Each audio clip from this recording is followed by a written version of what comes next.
Welcome, everybody, to KC Happy Hour, episode number 54. My name is Xander Clements, you guys' host. As you can see, I still have not been robbed, but we are making some progress. We got one of my roommates' desk here behind me, so Paulie from last week's show can forget about it. Let's go ahead and we'll bring in the rest of our guests here for tonight. Aaron Hackmeister, Dalton Haynes, Emery Lida. We got our normal crew. We'll let the pro guys have a little bit of a week off. With not a lot of racing going on in terms of the top level stuff over the weekend. There was a ton of regional racing going on, though.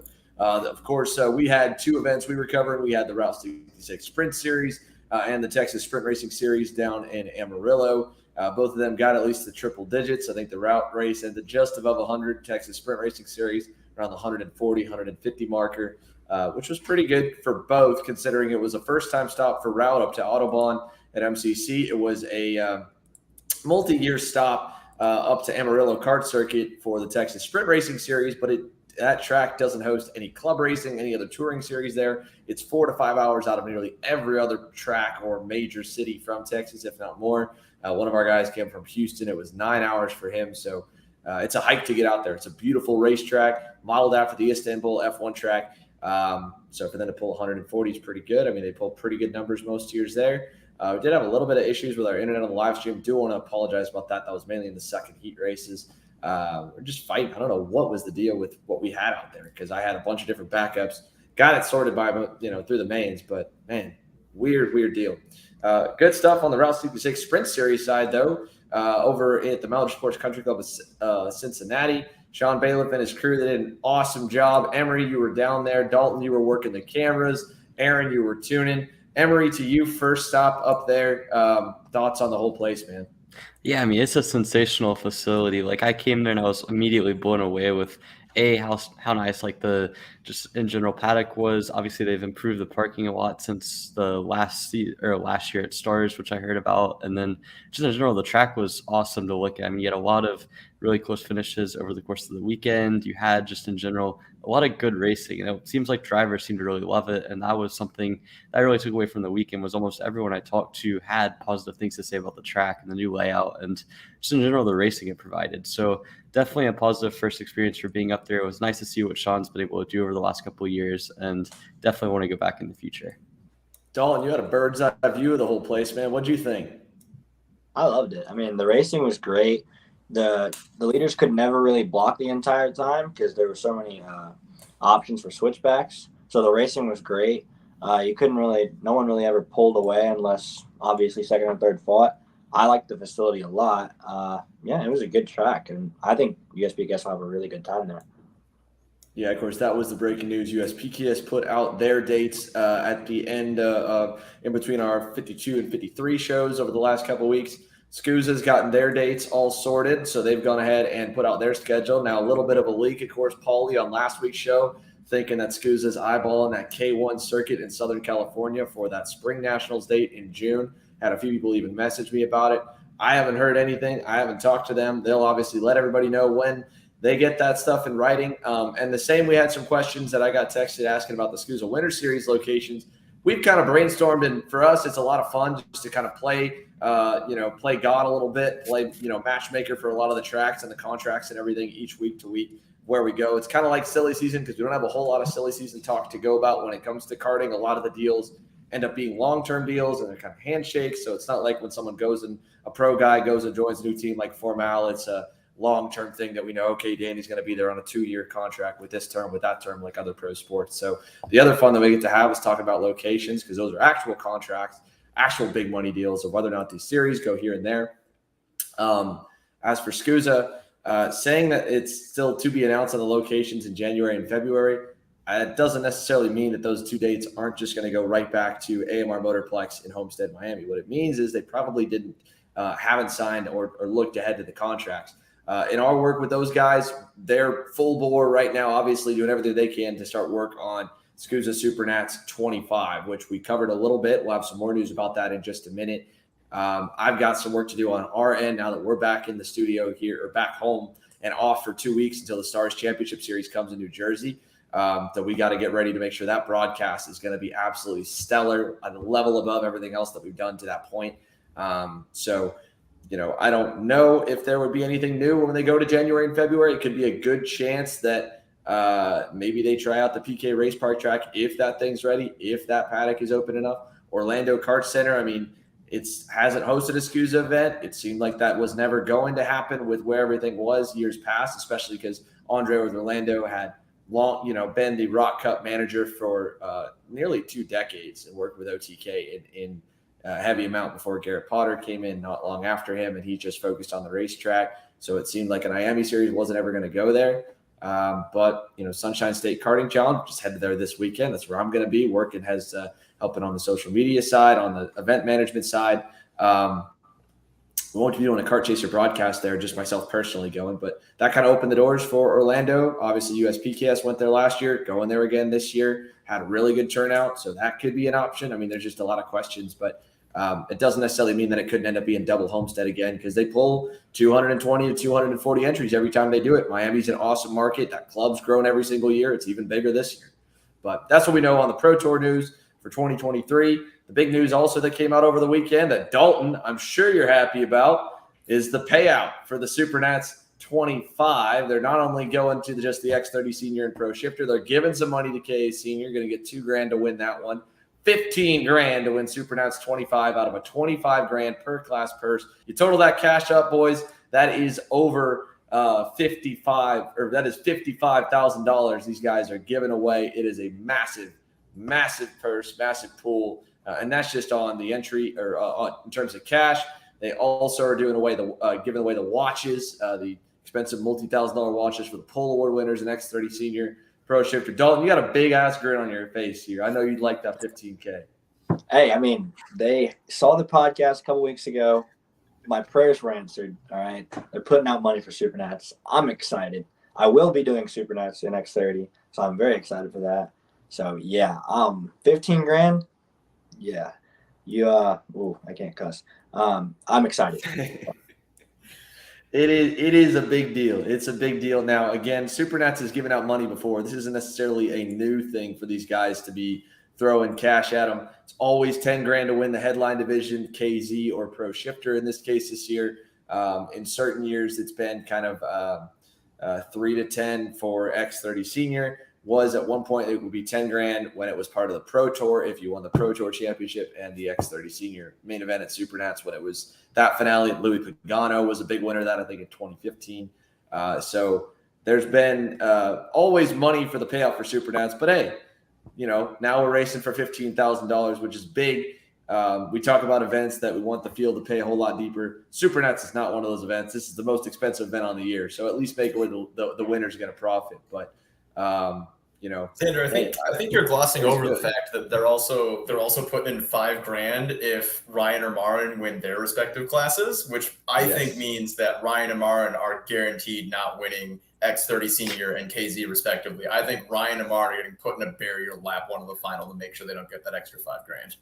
I don't know, man. If I've got that extra $5,000 looming for Supernats, I'd be trying to bribe guys with it. Say, oh, you let me go or like block for me. I mean, Ryan, obviously, we've seen it. We get mad about it on the streams. Whenever his teammate gets behind him, they play really nice. It was Donovan at Newcastle. It was Jones at Road America. I mean, they only did one move, and that was all anybody needed to get away. If Ryan pays someone $2,000 to block for one corner, I might take that money too. So I don't know, but hey, Marian's already expected not to win it because Marian's the Mr. P2. But I'd be bribing with that $5,000 right there, man. I mean. I think that Dalton might talk a lot of smack, but Dalton, you do it. You do anything for money. What? No. If I'm in second place in Supernats and I'm right on Ryan's bumper and he offered me $2,000, I'm just shipping him into the wall and then winning the race. Okay. I'm not gonna take $2,000 for that. I mean, if I was like slow that weekend and I magically appeared in second place all of a sudden because everyone took each other out in first turn. Yeah, I'll block for you for $2,000, sure. But I mean, $15,000. You know what I can do with 15? You know how cheap Roman is when it comes to these races. For $15,000, I could do at least like 4 races on good equipment, which cost people which is normally the same amount that cost people one race. We never really talked about how much it actually costs, and we never really broke it down on each national race. But some of these guys are paying upwards of $10,000 to $15,000 per race. So that's amazing for me. Yeah, I mean, you got to kind of try to get to that $15,000 number on a regular season race. I mean, 15 is understandable for Las Vegas because you're there for the whole week. But, I don't know. Well, it depends. 15's up there. Well, it depends because you can't have, obviously, in X30, maybe in K, you can get away with having one chassis for the year. But in X30, you have to have a new chassis about every 3 to 4 races if you don't wreck it. So, I mean, some of these guys have a new chassis every 2 races. And I mean, you look at the softer chassis like the Kart Republics, they have to be replaced even more. So these guys are paying the races that they get a new chassis. It'll be upwards of $15,000, especially if they were to wreck it. I mean, you buy a new chassis one weekend to make you about like 4/10 faster if your other chassis is really flexed out, and you wreck it the first session because someone wants to ship you into a barrier. That's another $5,000 that you got to pay. The number that I usually hear for a national event, if you're not going to write off a chassis, is about $10,000, maybe $12,000 in X30 Senior. If you write off a chassis, sure, that'll put you up to around or above $15,000. But I don't think anybody's spending more than like $12,000 just to show up to the race. Like I think we're talking on the upper end too. We are talking paying to be with the highest cost, the most expensive team with a mechanic. That 10 to 12 grand number, that's going to be normally an arrive and drive. So that's not including the cost of having to buy a new go-kart. That's going to be the stuff provided for you, engines rented, chassis rented, mechanic, a top tier mechanic, data coaching, the works, and factoring in that you're probably flying to that race, renting a rental car, staying in a nice hotel. I mean, Dalton, you and I both, rough it when we go racing. You can find hotels. I mean, now hotels are up, flights are up, but you could probably find, most of the places we go to, hotels for a little bit over $100 a night. Your raw entry fee is normally $450 to $500. And you need, the tire bill is pretty big right now. Tire bill is only 5 sets for a weekend. So, call that $1,250. Raw cost probably $3,000 to $4,000. Yeah. If you're cheap about it, probably $3,000 to $4,000, depending on where you're at. But then all the way up to like $10,000 if you pay for a lot of services and you don't do a lot of the work yourself. That's where the differences and all that stuff is. It's gone up quite a bit too. Like the last couple of years, like you can't even run it necessarily on like a shoestring quite as low as it used to be. Like if you want to run up front at the X30 level in these big races, you're having to spend probably, I'd say, about 30% more than 2-3 years ago. And then if you're trying to run it on a lower end, I feel like there's even more just because of the amount of tires you have to buy for PKS or SCUSA to be competitive. And like you could run it on a lesser budget, but it's still going to be difficult. And we've seen like the prices have just gone up ridiculously. Well, if you want a shoestring, every single round that I did nationally that I wasn't at home was we camped in the back of the pickup truck Roman slept in the pickup truck. I slept in the trailer with no AC. We literally cut everything. And I think Supernats, we got a hotel for Supernats. Supernats was about 8. So that was with like everything cut. Supernats was 8. And I was like one of the lucky ones. I never wrecked nothing. 8 was the bottom we could get. And other races were about like 5, 6, depending on how much I shipped it into a barrier, which was rare, thank goodness. But, I mean, you know, it's expensive either way. I mean, you look at other sports; they're like $100, $200 a year. I mean, well, it's a little more than that. The whole private rec league stuff, which is all this stuff, is a topic for another day. We are going to talk a lot of it about the X30 class next week. Chris Wareheim, along with a few other guests, are going to join us. We're going to talk more about that when we get there. We'll let some of these guys go here because we got to make sure we stay on schedule tonight. We got not one but 2 event promoters that are joining us in the green room here. Joining us after the break will be Christian Marsh, the COO of the Stars Championship Series, and of course a big part of a lot of other projects that go on in the karting and the racing world. Is back after a weekend over at Nashville. We'll talk to him about that. We'll talk to him about the Stars Series. They're headed to New Jersey at the end of the month. But a lot of questions I got for him, and we haven't had him on the podcast in quite some time, so it'll be good to have Christian back. And then Alan Rudolph will join us at the end of the show. Mr. Speedsportz Racing Park, they've been the topic of our scheduled silly season for over a year now, and they're officially on with a date. They've got their own races they're coming up with, so we're going to talk to both of those guys later on. In the meantime, here, Christian's waiting for us. We'll send it to commercial. We'll be right back here for KC Happy Hour. KC Happy Hour is presented by Precision Performance Karting. PPK is the exclusive South Florida distributor for the American-made Coyote Zenith kart racing chassis. PPK is offering trackside support at all the Cup Kart South Division events, the CK&A majors, including the Spring Nats and the Grand Nats, the Sunshine State Karting Challenge, and a number of club events in the Southeast. New here for 2022 and in partnership with Brandon Jarscrack Racing, PPK is also offering full arrive and drive opportunities in the Junior Senior Briggs 206 classes at the popular Stars Championship Series and the GoPro Motorplex Karting Challenge events. The same professionally prepared kart and motor package that has propelled Brandon to victories at Winter Nationals and the Monticello Divisional in 2022 are available to you. In addition to the Coyote line of racing chassis, Precision Performance Karting is also a distributor for Odenthal Racing products, Hilliard clutches, Vega tires, and Greyhound racing seats. Check out Precision Performance Karting on Facebook and Instagram or email them at ppkartingfl@gmail.com. As the Western importer of the Praga and Formula K chassis brands, Leading Edge Motorsports is a high-performance kart shop and race team with a simple mission: teach others the joy of high-performance driving, supply our customers with the highest quality products and services, and most of all, win races. With our remarkable racing inventory, expert services, and top-ranked national-level team to back it up, we'll help to get your new kart racing package up and running fast. From arrive and drive service to kart preparation and driver coaching to the parts you need to get you back on the racetrack, Leading Edge Motorsports is the industry answer.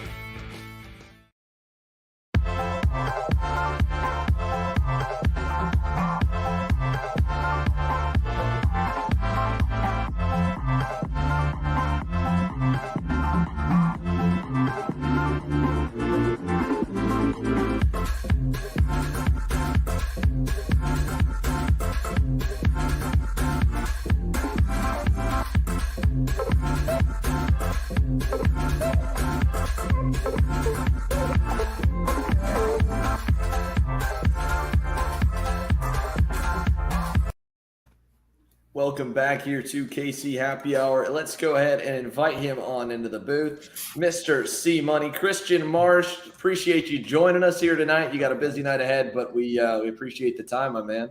Yeah, absolutely. Glad to be here.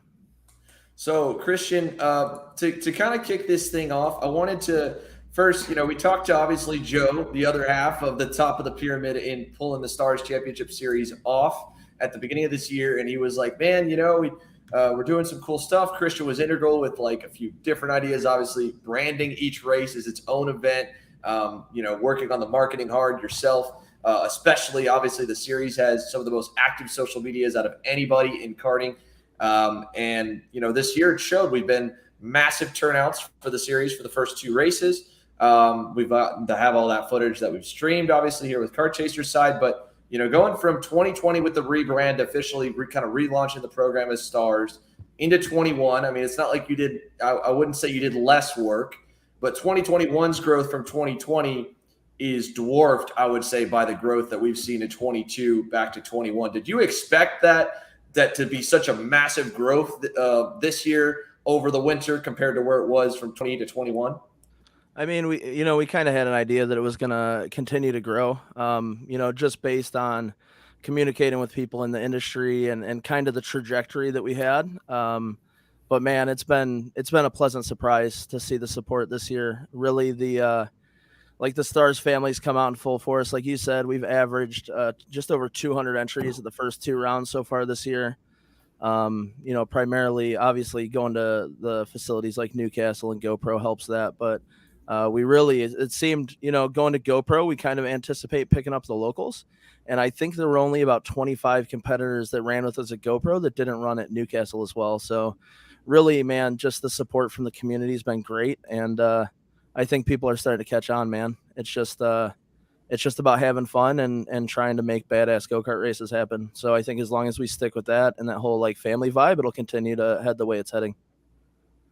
Yeah, no kidding. And then the now, like you said, right, with so many guys following you guys off the branding of Star Series rather than it just being the event in town, this year going to the Jersey Motorsports Park, which has, the Northeastern region's kind of I don't know if fragmented is the right word, but it's spread out, right? There's still racers up there, but it's not like you're going to GoPro and to Newcastle. What was kind of the thought process behind going all the way over to Jersey and to try? Yeah, I mean, I think the important thing is keeping things fresh and trying to make the series as much fun, not only for new people coming in, but for the people who have run the program with us before. So, New Jersey is obviously someplace that I've been a handful of times with, the F Series goes there. There's a few Rotax events that have been there. And the facility is gorgeous. For anyone who hasn't been there, the kart track is super unique. It's like a big layout, lots of turns, tons of passing opportunities. And it's kind of a vibe in a kart track that you don't really get at other places in the U.S. So I think for us, it's, obviously we had run pit the first 2 years, and there's been some discussion about going back to pit for 2023. But really, I think that market, like you said, it's really fragmented, and there's a few series. Obviously, Marco with the F Series does a great job with his program. The Spartan program up in that kind of part of the country with a few of the tracks in New York and Jersey, they've got a good thing going. But to have an event come in, kind of like the Stars program, I think just offers a different thing for that market. And there's a few challenges just with, there's a lot of Rotax stuff up there. So with us running, all our single speed categories are AMI, with the exception of the 206 Stars category. But there's been definitely some discussions that have been had trying to get people from that area to come out and try the program. But there's some teams and some engine builders that I think have got people, rented on some KA stuff. And we had 57 KA Stars at round 1 and sold out with 60 at round 2. So I anticipate that group will still be pretty big. And then, I mean, as everybody knows from the F Series, that shifter group up in the Northeast is pretty savage. So we're kind of hoping all those guys turn up to join our shifter groups, and I think we'll be pretty okay. Talking back with fresh, keeping it fresh, new ideas for the series. I mean, the series has a lot of stuff you guys have done that, you can't say is necessarily copied from another series. So what do you get inspiration from when you're kind of coming up with these ideas? Is there stuff you follow? Is there, what's the process like when you're like, hey, you know what, man, we got to come up with some cool names for these events, or we got to do this because this would be, badass. How do you kind of come up with all that stuff? Yeah. So, to be transparent, so we do this thing once a year we call Stars Fest, and it's Joe and myself, our operations manager, Nikki, none of this happens without her. Alexis Rule from Red 171 is a super integral part of our marketing, and Rusty in operations. So we kind of get everyone together and we have this festival. We rent a house, good food, probably some alcohol and stuff to get ideas flowing. And we just kind of bullshit for a weekend about, what we could do that's either going to be different or cool. And I think the reality is, we just try to put on races that we would have wanted to put on or go to when we were racers. And I know Joe still races, but really the idea is what can we do to make it different, make it fun?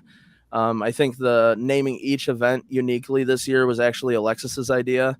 And then we just sat for like 3 hours around the table just talking about, what should we call it? What should it look like? Things like coming up with our events this year. We don't run laps anymore. We run time plus laps, which was kind of in part a function of trying to make it easier to produce schedules going into events and stuff. But also with like the track systems, light system that we implemented our events, it's cool for drivers to get to see a ticker constantly when they're on track about how much time's left in the session. And it kind of creates this unique environment where, like, if the leaders are coming to, the start finish line and the clock's ticking down, like, are you going to get 2 more? Are you going to get 3 more? And it just adds a unique element. And I think it's just, we try to do things that we would want to be a part of. So. Speaking of that, this weekend you were down at Nashville. Obviously, a good friend of the show, Race Liberante, and your partner with the Off the Grid podcast was set to run Trans Am. Bad luck for the main, but was quick. But the Nashville Music City Grand Prix, that's been hailed, and I haven't made it out there. I was super bummed that I couldn't get out there this year or last year. But for the 2 years it's run, it's been hailed as like a massive improvement or just an awesome event for IndyCar, for all the series that come there, for the city to come out and the promoters. Is there a lot you took away from that weekend? Like, man, they did this was cool. This was cool from just a race event in general, much less anything with karting. Yeah, absolutely. I mean, with my, past experience with programs like IndyCar and SRO with like the GT World Challenge, taking the best practices from those guys is obviously anything we can do in karting to make it more like what people are going to end up in someday is beneficial for everybody. But that event down in Nashville, man, it was definitely one of the most exciting, unique events I've ever been to in 2.5 decades going to the racetrack. The fans were just so excited to be there. Everyone was so engaged. I've never seen so many people inside of an IndyCar paddock in my life. Just with people getting like that full access pass. They had, other things like the stadium trophy trucks are a big hit with the fans. Obviously, TA2, which our friend Race ran, GT Americas, the Indy Lights, and then obviously IndyCar. And, an event like that I think is important because it's bringing motorsports and racing to a group that maybe isn't already race fans. If you go to an event at like a Mid-Ohio or a Sebring, chances are the people that are there have gone to every race that year at Mid-Ohio or Sebring. And an event like Nashville, it's a lot of people who know about the event because it's in their hometown and they're coming out to be a part of a cool event. And then hopefully they leave race fans. So I think that that's something like the Rock program obviously does really well. And it's something that we've internally maybe had some discussions about, adding a temporary race, even someplace like Nashville. What a cool city and just a cool vibe to have a racing event at. Yeah, I mean that might break the sport up if we go to a place like Nashville and we get near downtown right there, man. That would give Vegas a run for its money. It looks like it's a really fun. I mean, for how quickly that city's kind of come forward over the last couple of decades to be no different than like a Vegas or the East Coast, I mean, it's huge. It is huge, man. And we went, the track is within walking distance of Broadway, which is kind of like their, Las Vegas Strip area. We had actually like a party event with some of Race Liberante's sponsors and partners on Broadway that, just the live music everywhere you go. It's famous musicians everywhere you turn around and even just taking things away from like the event itself had music and vendors and things like that. So that's stuff that we've even already kind of tried to bring into Stars with, at GoPro. Obviously we had Vans on board as a partner in the event. They gave away, a couple $1,000s worth of stuff to podium finishers, working with companies like Summit and just trying to like make it feel like when you're there, it's a big deal, I think is like little things that really bring a lot to an event like that. And so obviously we know Jersey's the immediate future. In just 2.5 weeks time, we're on track at New Jersey Motorsports Park, but look into 2023, are there any new ideas that you've got like coming in the pipeline? Like, man, I'd love to make this happen, or we're working on it, anything like that before Stars Fest officially with the Airbnb? Yeah. So, I don't know that I can drop that one on Kart Chaser. I might have to save that for Off the Grid. But we've got some stuff in the works that I think is going to blow people's minds. So yeah, I'm excited, for one, to watch it keep growing and just really, man, it's the most fun that I have in a year. It's 4 weekends I look forward to, regardless of the outcome. The people that work at Stars are some of my favorite people in the world. The people in the paddock at Stars, I know Aaron and Emery, obviously you guys have been there all year, and just seeing everyone kind of embody that karting community thing that we all know and love, man, I think that's what's special. So we've got some cool stuff in the works, and unfortunately, I hate to be a tease, but you're not getting it today. Hey, fair enough, man. Aaron, I know you're here too, man. You've been at the Stars event since the series has been. You got anything for Christian here tonight? Emery, you too? We'll go to Aaron first.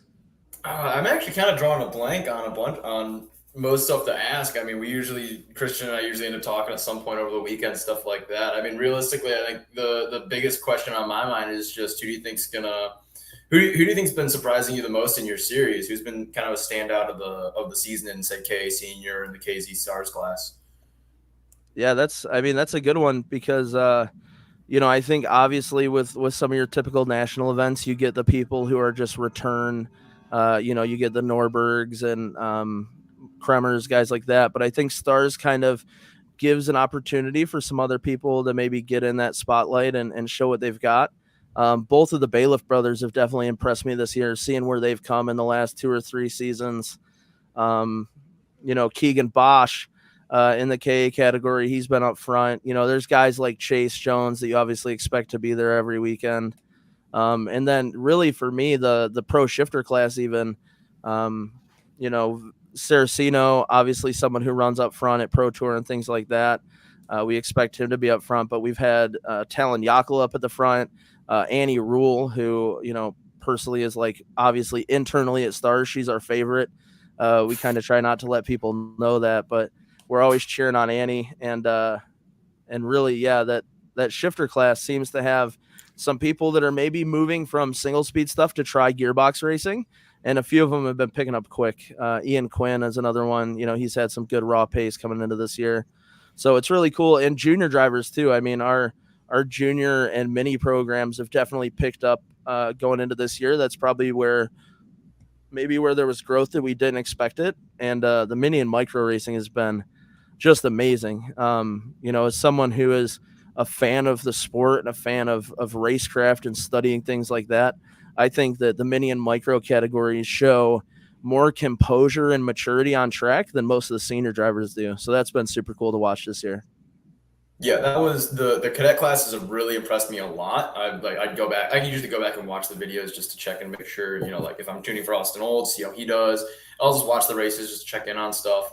Actually, another question that I had that I just thought of, because I got asked this before, and I didn't really have an answer to it, was you guys obviously have 206 Stars right now. Do you guys have any plans, or have you guys put any thought into adding like the junior and sportsman classes for drivers that don't have the means to run like a KA or a Swift or a shifter and stuff, or not shifter, but a KA or a Swift in the junior cadet categories?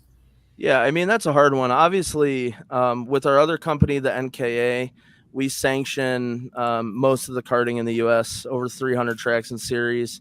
And 206 racing is such an integral part of that and a part of building the sport. And really, it's what kept the sport alive through the last recession in like 08, 09.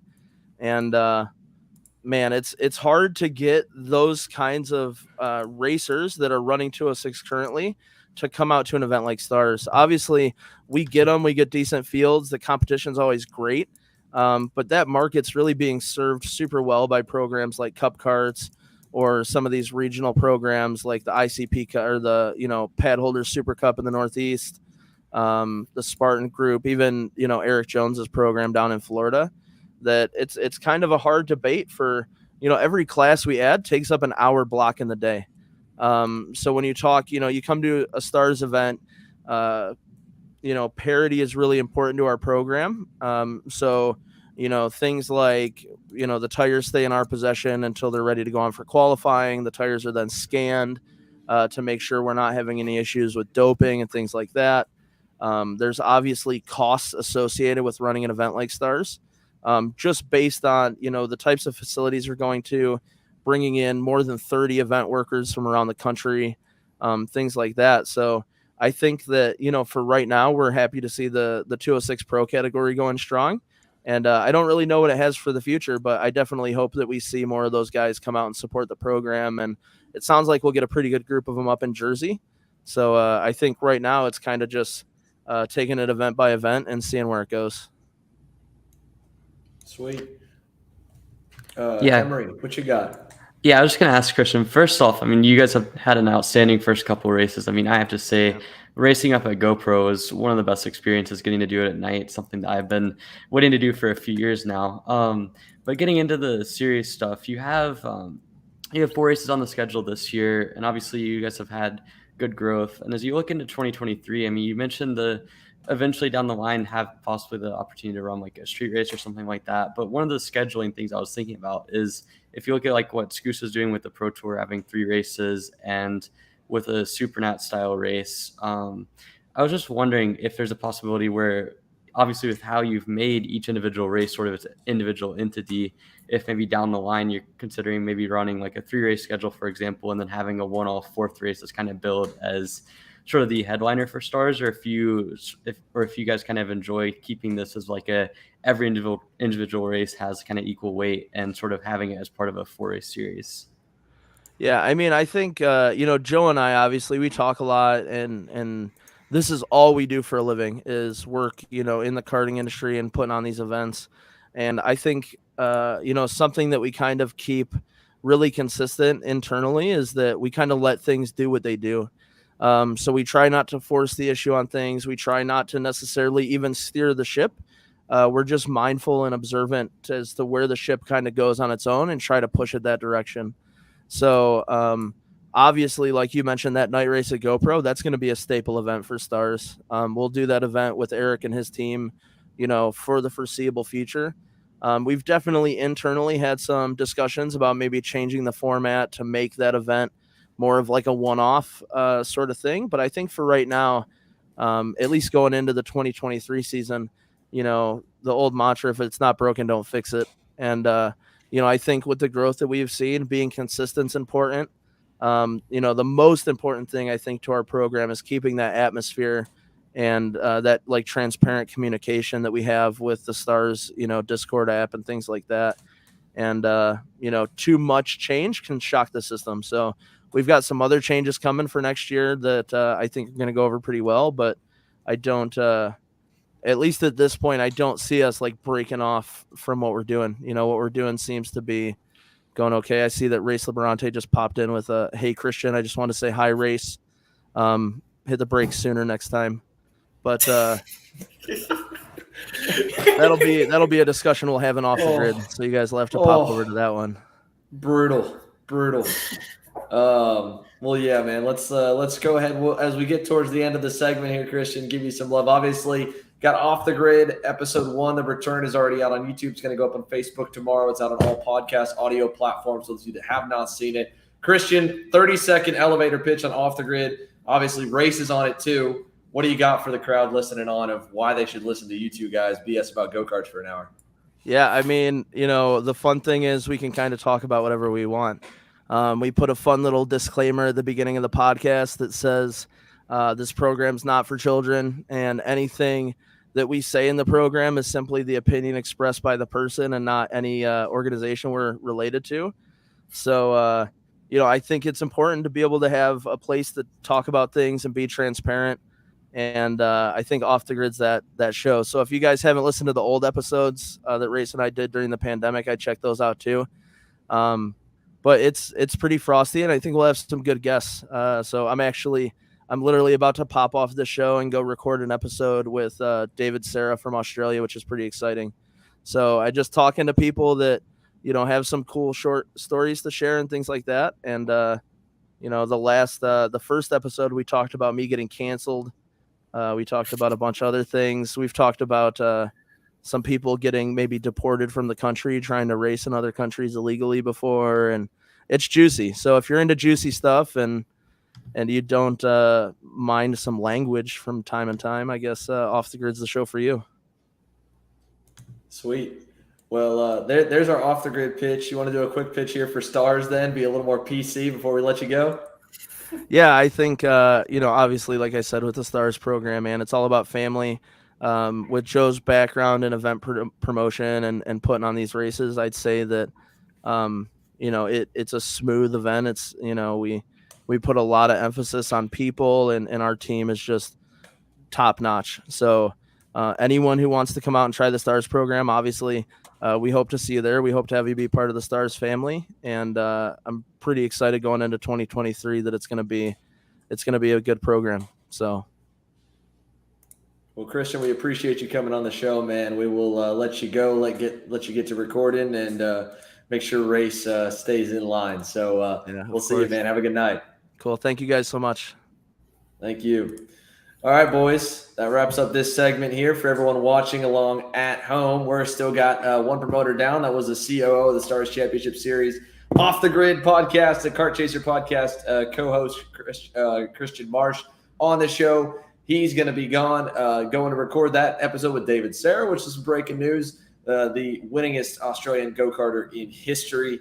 And we'll be back at the Supernats this year as well, racing. We'll get to talk with him. He's a good partner with Kart Class as well in our broadcast. It'll be cool to see him. We got Alan Rudolph in the green studio, or the green room, getting ready to talk to us here. He's got some news coming up, some races coming up of himself, but I have a few other questions for him.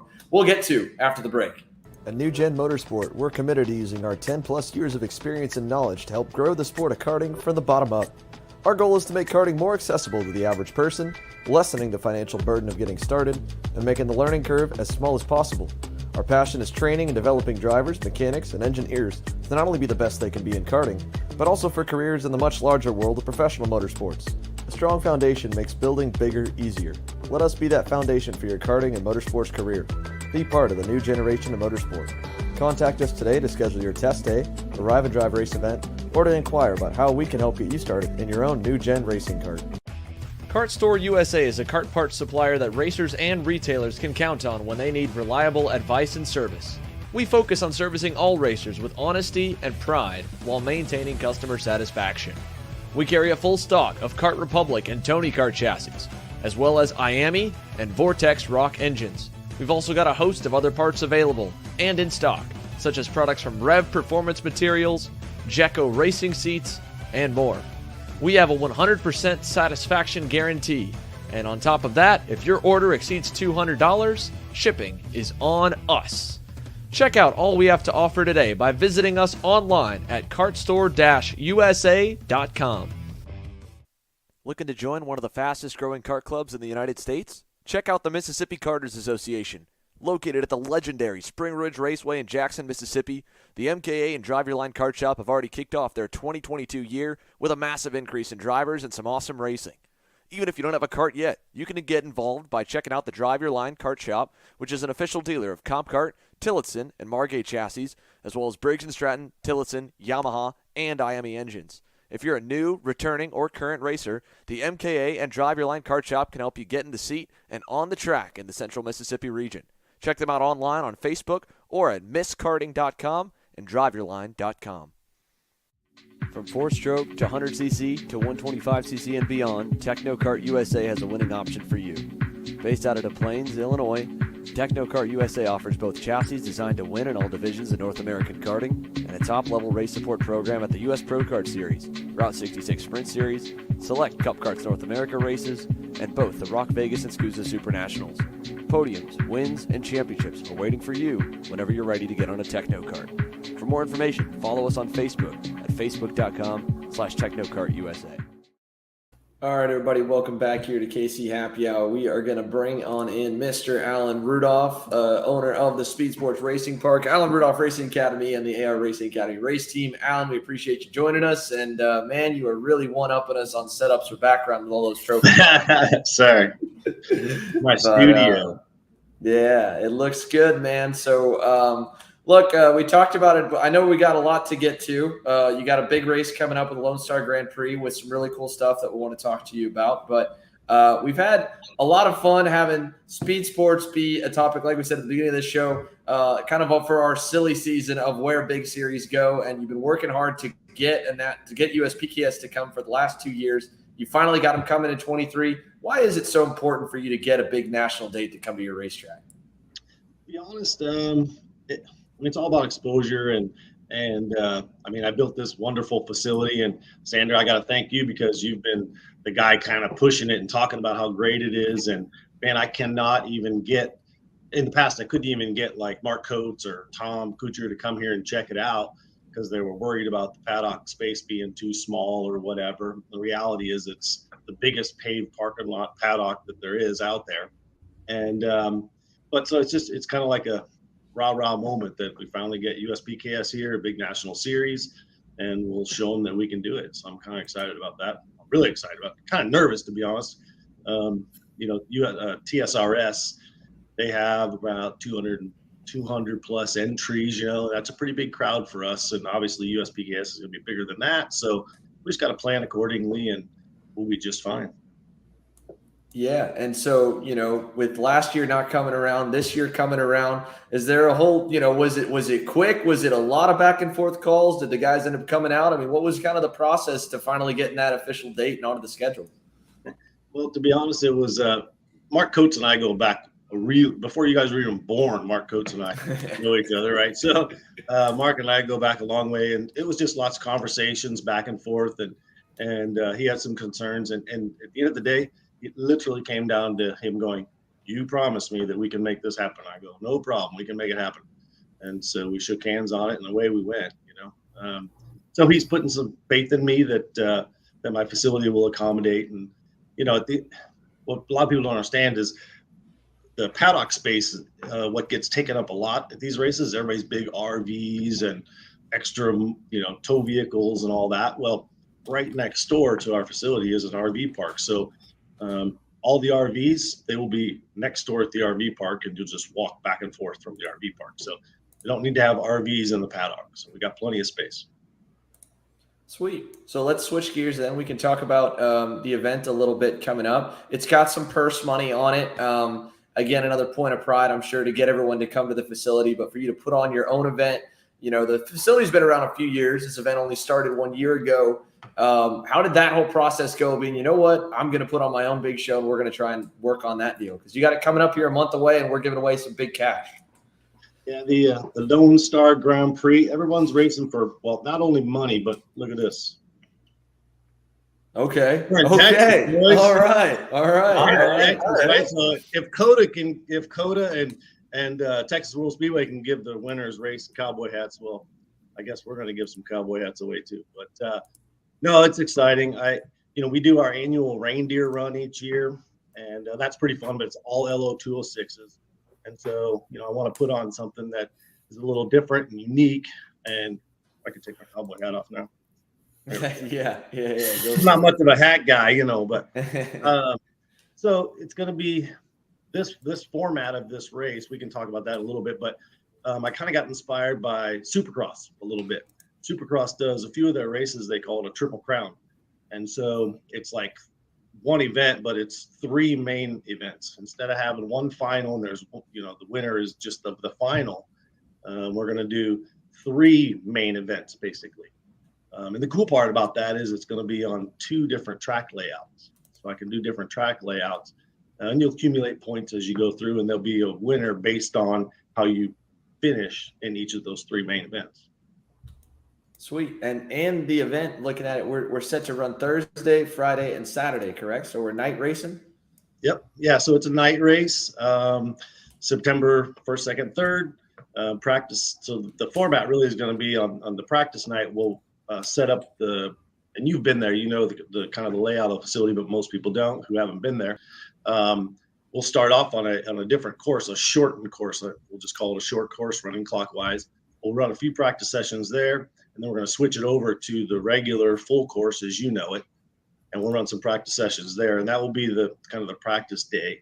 And then when we go to Friday night, we will practice and qualify on the normal track and run the first heat race on the normal track.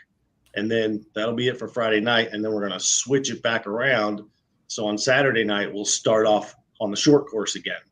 And then we'll run that second main event on the short course, followed by, in between dinner break, is going to be a tire changing competition. So I've been to the Rotax World Finals a few times, and they do this tire changing competition. and it's pretty neat to see. So I'm going to do that. We'll get some mechanics. We'll see if any of these new mechanics can do it by hand as opposed to tools and tire machine and all that, right? Yeah. So I'm going to pay $500 for the mechanic who can mount the tires the fastest. And then we'll run the third and final main event. It'll be back on the full-size track. Sweet. Well, it's so cool to see the event. And again, we've talked about not only, in terms of silly season and what we'd like to see out of the sport, having, stuff like outside partners, not just a kart shop or a manufacturer having to put money right back in. You got Ferguson Truck Center that is a huge, obviously the presenting sponsor of the event and a big reason why you're able to do the massive turnout payouts that you got with $5,000 to win K senior, $3,000 to win some of the other classes, at minimum of classes racing for $2,000 on the overall weekend. How did the relationship start with Ferguson Truck Center to bring them on? They're coming on again this year, so obviously they're happy with how the first bit of the relationship went to build this program. Yeah, Mr. Ferguson is a customer at the track. He has a garage, and he's a huge shifter kart fan. He's got 2 shifter karts, and he just loves the sport of karting and loves the facility. And like I tried to highlight him last year at the event and get him up on the podium and he doesn't want any of that. He just wants to support karting and support this event. And so it works out really, really well. And without him, it really we couldn't have this purse, right? So $5,000 to win KA senior is pretty big. And actually, I'm going to throw something else out there. I'll put an extra $500 if there's anybody outside of our Texas program that can win KA senior. So far, the only one that I got registered outside of our region is Austin Garrison, and he's coming to run. But no, if you think about it, Xander, we've got in Texas some of the best drivers in the Pro Series. If you go to any one of the USPKS or Pro Tour races in the junior cats, from micro to senior, these guys, you'll always hear a Texas name, where it's Helio Meza or Shipman. Skinner was on pole at USPKS, right? Then you got Alex Stanfield and Aiden in senior category. So they're going to have a hard time trying to beat these Texans at their home track. So I got an extra $500 if anybody outside of Texas can come here and beat them. I love it, man. It's awesome. So let's you've covered this even too, but we haven't gotten the chance to kind of have you on the show to talk about it. This track, the way it's designed, the whole process of getting into even just track ownership, right? Was that in your trajectory 10, 15, 20 years ago, being, man, that's what I want to do with my life, is own a go-kart track and be fully into it? And then if not, or if yes, how did that process kind of go? Oh, well, that's actually kind of a long story. Yes, I thought I always wanted to have like my own school. So I spent 16 years working at the Bondurant Racing School out in Phoenix, Arizona. And after a period of time there, I thought, man, I could do this. I could have my own school, maybe whatever. And then some things happened at Bondurant. Bob married his 8th wife, and we could see things were going to go crazy there. So it was like, okay, I need to do something else, and kind of put some feelers out there. And at the same time, Mr. Crawford, Tim Crawford, Jack Crawford's dad, was looking at building a track here in Texas. And I mean, we're from Arizona, and I'm like, oh, moving to Texas. And so we got together and collaborated a little bit, and man, it happened like real fast. We joined together and got to design the whole facility. So from start to finish, it was literally a forest when I got here, and had, mowing down all the trees and designed the whole facility, and played general contractor under construction and built it. Never done that before. It's a monumental task. It's a big project, and man, it about killed me. I can tell you that, but it was fun, and it's very rewarding, especially when I have a big race going on, or it's the only facility in the country where the rental kart track is separate from the pro track. And so when we have USPKS there, my rental karts will still be on the other side running, and so that's pretty unique in that way. Yeah, not to mention, it's literally 15 minutes from IAH International Airport.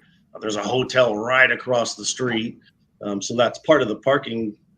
We can eliminate some of the parking by having people just walk from the hotel, which is unheard of. And the RV park I already mentioned next door. So there's a lot of stuff going on, a lot of building going on around. It's in an amazing location. If you were here in the summertime, you could go to the water park across. There's a big water park right across the street. So it's in a really neat, unique location like no other track. Sweet. Well, we are so stoked to be coming to you with the full U.S. Pro Kart Series coverage. I'm looking forward myself to getting over to the event here in a little bit, Alan. Aaron, I mean, I know you and I both have kept a really close look on this racetrack. I'm putting you on the spot again. Do you have any final comments we got for Mr. AR? Well, I am really excited to get out there. Xander said great things about your facility. It says really cool. It looks really cool just from the broadcast from TSRS and stuff like that. It looks like a great facility. I was kind of wondering, just for you, I know, all the shop owners that I know, stuff like that, they're almost killing themselves with the amount of work they have to do on a week. They're like putting in 70-hour weeks. You are not only, running your program on Rudolph Racing Academy, you've got Speedsportz, you're putting on your own event. What does that look like for you to be doing more of a jack of all trades sort of deal in karting versus just specializing in the track or the shop or anything like that? You're covering everything. Well, thanks for bringing that up, because it's true, man. I wear many hats. When we first started this thing, I didn't plan on having a race team either. That literally was not in the business plan. But it became very apparent that we needed one right after we got rolling and people were wanting to race and stuff.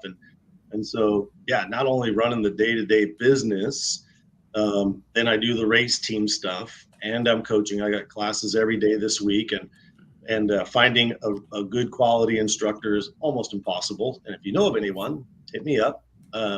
So I need a really good instructor, because most of the time it's me doing it. If it's more the advanced classes and stuff like that. But that's what the customer wants. They want my time, So anyway, between running the business, the school, and now the race team stuff, and it's pretty daunting sometimes. It's 7 days a week, man, no question about it. My wife tries to make me take Monday off no matter what. And I try really hard. I still get on my computer and try to catch up. And then, this weekend going to Amarillo racing, that is a solid 9-10, took me 10 hours to get home yesterday, and then, try to get caught up today to then start teaching classes tomorrow, So any track owner will tell you, man, it is, 7 days a week, pretty much. It's like any business, right? I mean, business owners, if you own a business, you're going. It's 7 days a week, no matter what. For sure. Emery, you got any closing questions here for our man, Alan Rudolph? Yeah, I was just going to say, first off, I mean, I'm really intrigued by the track. I'm looking forward to get the chance to go down there at some point in the next couple of years. But when I look at the Lone Star Grand Prix sort of setup and you see the KA Senior, you're mentioning the extra $500 thrown into doing to bring in potential drivers from outside the state. And as you look to continue to grow the event, I mean, I'm sure you guys are going to get a massive turnout in the region. But if you look towards sort of bringing in some drivers from outside the area, say from the Southeast, for example, like what are some of the things that's going to go into trying to just get a little bit of that outside pool aside from the $500 that you already mentioned? Well, the reality is it's not just the $500. I just threw that out there. There's a $30,000 purse. So we're going to, the money's there. We're paying $5,000 to win. It's just a cool, unique event in a way that I personally don't know any other event that's run like this Triple Crown thing, where there's 3 main events and on 2 different tracks. So I think that's the sexy part about it. The other thing we're doing is a hot pit for both the KA Senior and KA Junior. So during qualifying, it'll be a longer qualifying session. There'll be a hot grid, so they'll be able to come in and make tire adjustments or chassis tuning or whatever, go back out and try to lay one down. So just something fun and unique. The reality is this Texas, Oklahoma region, New Orleans and all that, it is a good crowd. TSRS gets big numbers, and we've got some of the best drivers in the country right here in Texas, and I don't need it to be gigantic, right? I don't need 300 entries or whatever. That's not my goal. My goal is to put on a really cool, unique event with some of the best drivers in the country, and they're right here in Texas. I hope some people outside of Texas come. That would be great, but that's not really the goal. It's just to put on a super unique event, and hopefully the next couple of years it does draw more people from out of town. Got you. And one other thing I was going to ask about is on the hot pit. What sort of inspired you to make that something that kind of got brought into qualifying? Because it's been a while since we've really seen that on the Yeah. American scale. I mean, it's been really like in my last 9 years or so, I've only seen it a couple of times in U.S. karting. So just kind of what went into that process and what sort of things are you expecting from it?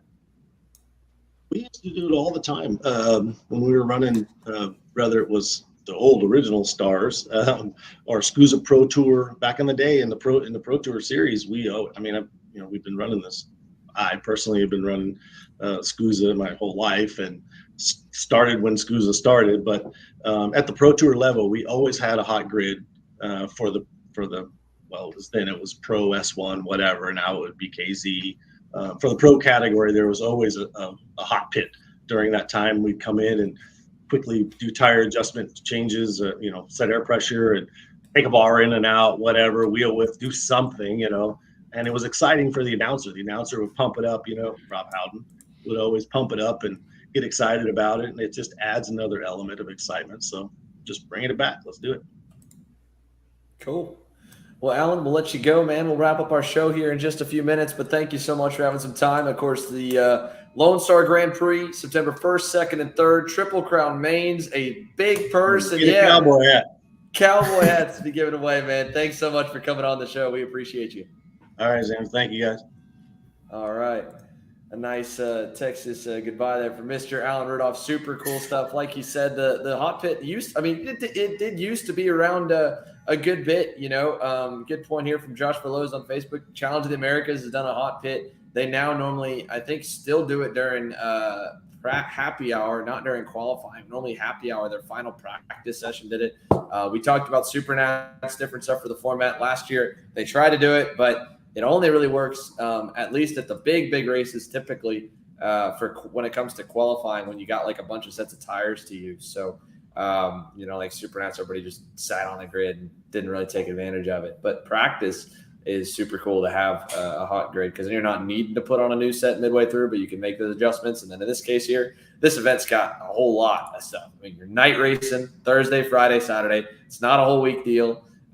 Big money up for grabs. Then on top of all that, right, you're doing a Triple Crown main with change in track layouts, which the only other event that we've seen change in track layouts is Miami Grands, which we had a question coming earlier from Kyle Ellis asking, are we going to the Miami Nationals to GoPro in October? Yes, absolutely we are. That is the event that kicked off our live streaming program and a big part that's now become the main part of our business model.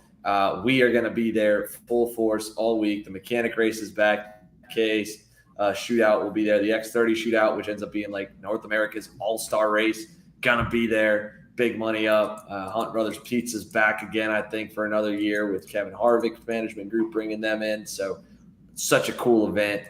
This one sounds like it's just like it. So we talked about that race last year too, of it, inspiring other events around the country to have similar type stuff and to kind of break the mold. And that's cool to see that Stars doing some different stuff. Alan doing an awesome one-off at his event with some new, format rules, picking up stuff from outside of karting. Doing stuff like that is what's going to keep this sport fresh, what's going to keep it new, what's keep it growing. So I like it, boys. I like what we're seeing out of the sport right now. We're getting into some really cool stuff for sure. Yeah, I mean, I look at the Lone Star Grand Prix and what they're doing coming up. I mean, having the purse and K, I mean, you've got a $5,000 purse. I believe that's the highest of any K race that we've seen. And, I mean, Texas has the regional backing to be able to do that, to have strong fields just looking at it from the region. And, I think the hot pit rule is going to be really interesting to watch and sort of keep track of in that one just because of how – again, we haven't seen it on a consistent basis in the U.S. in so long. And so, just that sort of stuff, I'm going to be curious to see how much can be taken from these individual events as we get into the Lone Star race, we get into the rounding up the Stars Championship, and then obviously, as well as that with Grands, kind of what sort of ideas from those races get taken on and sort of copied into more series next year, whether it be on a national scale or even on a regional scale. It would be cool, man. It's cool. The hot pit stuff is cool. I actually remember I was talking with Joe Janowski, the other half of NK with Christian, and I was saying it'd just be really funny. This was after one of the heat races at GoPro last year. because it had rained like halfway through the race. And so it was driver's choice, and you could either pick to go out on slicks, pick to go out on rains. And I was one of 4 karts that went out on rains, and it monsoons like 3 laps into the race. And I go from dead last 29th to like 4th or something. Like, it was stupid. And I was saying, like, it would be really cool to see if you could organize it so that there's a hot pit during the races. You know, you get damaged, you come in, you fix it, you go back out there. Like, you're paying a time penalty by fixing the go-kart when you don't have to. But if you get a rain situation like this, it starts to rain. You're the first guy that comes off on slicks, goes on rains. You might be able to make up that time. You're jumping anybody else that goes out on rain, stuff like that. You know, there's a lot of cool ideas getting thrown out right now. Not that Joe's going to go and do that. I know it was just. You think those guys could change a set of tires in under 60 seconds, Aaron? Like a full set, boom, boom. I mean, dude, we have to have like F1 pit crews. I saw Keegan Marsh do it twice on the grid at Road America starting right now. Yeah, but that's they still. That was, I don't know, man. You would run the risk. That would be tight. We would. I mean, and a lot of people would screw that up too. A lot of people would screw that up. Yeah. That's the fun in it, though. Dude. I don't know. All right, look. You know, I thought you were going a way different direction. I thought you were going like. And I think whatever track does this is going to make a killing on practice days whenever they decide to do it. And that is to have sprinklers in the grass around the racetrack that could turn it to a wet racetrack. And if you could do that, or you had a water truck and you just slick the track down like dirt tracks do and make it a wet race turn into dry, I think that would be dope. That'd be cool. That's like a Bernie Ecclestone idea from F1 like 10 years ago. I remember they talked about him like trying to implement. Yeah, it was a really weird, bad idea like from 10 years ago. They were like, oh, we need to make F1 interesting. We're going to like randomly water the track. And we're not going to tell that would make it interesting. The thing is like, you know, people give flack for that. That would be dope. I mean, they're already into spectacle racing. You see the finale last year at Abu Dhabi. Why not? I think they should do that. I think that's a great idea. I think it's a good idea. Like, if not just because, you know, a lot of the times you can't practice in the rain. Nobody knows how to drive in the rain. That's exactly it. But like people that idea of it is a good point.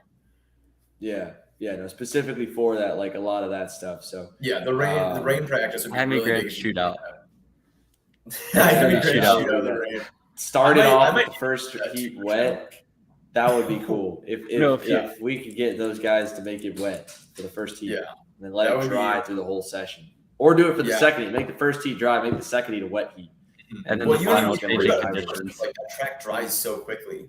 Like if it's hot out, that track dries within like 15 minutes. It's not going to be hot this year though. It was like 50 degrees at USPK. Yeah.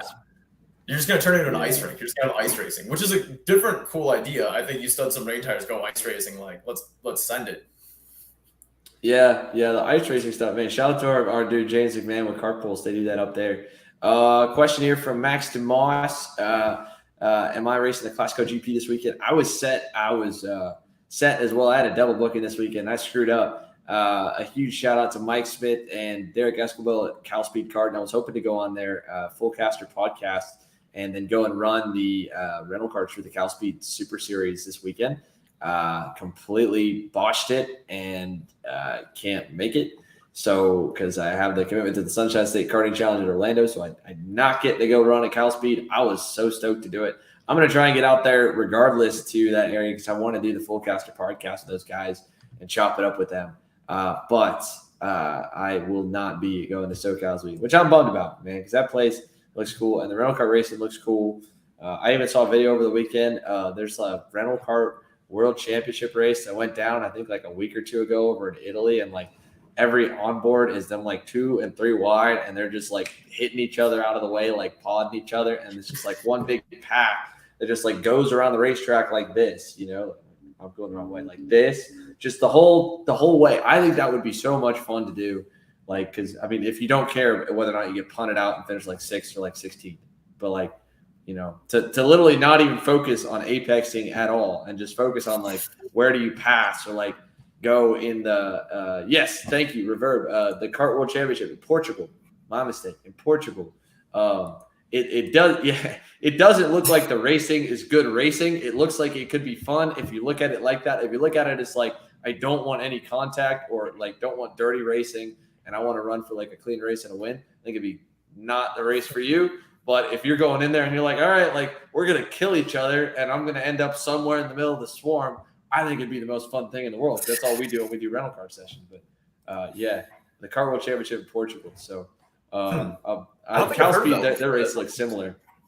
I had neither. I had no idea about it. I don't know if it's a newer event or what. I mean, I know that SodyKart had so many rental kart tracks that use the SodyKart rental cars that they would have their own independent Sody Rental Kart World Championship, and you would qualify to go to it through the tracks like Rental League, which was cool. I heard about that one. I knew about that one. I didn't know Sody the other World one. Series. I have no idea about it, but hey, man, you know, that's the. I mean, I think that's fun. I don't think that. I don't know. I don't know if I'd come away from that experience pissed off, or I'd like be like, dude, this is the best race I've ever done in my life. I feel like I'd take it too seriously to just have fun with it. I'd be like so focused on like trying to win. I'd just be like walking away, and I'm like, man, this is stupid. You know, I'm not. I would have too serious of a mindset coming from this karting to just go out there and beat on some people for fun. Depends on if I finish on the podium or not. If I don't, it's a horrible event. Oh, I If wouldn't care do, about it's that. incredible. I wouldn't care if I win the thing. I just hope like I get to like pass every single lap. The only thing that would piss me off probably is if I got a slow kart and I can't keep up. If I'm just watching everyone have fun in the pack in front of me, I'd be pissed. But like if I go there, well, no, I can't if you don't qualify good. You got to qualify good. I don't know. I'll never just first lap, just send it full gas, no brakes. It's a rental car. That's how you get deported out of Portugal and sent back home on the first plane to the States. I don't know if that'll work. Whatever. Maybe. Either way. Thank you guys for tuning in to KC Happy Hour. As always, we're going to wrap our show up here now. And for Emery Lida, for Aaron Hackmeister, and for all of us, we are going to send it off. And we'll come back next week. We got to talk back about some of the top-level races that we got coming up and the classes themselves. Like I said, Chris Wareheim, friend of the show, Mr. Offset Sport, will be joining us. A few more to talk about. We've had some news come out, some stuff with the X30 classes, and, of course, the big money coming for Supernats 25. Vegas season is not here yet. It's coming up. The U.S. Pro Kart Series finale in September, the IME Grands in October, Rock Vegas. That all comes beforehand.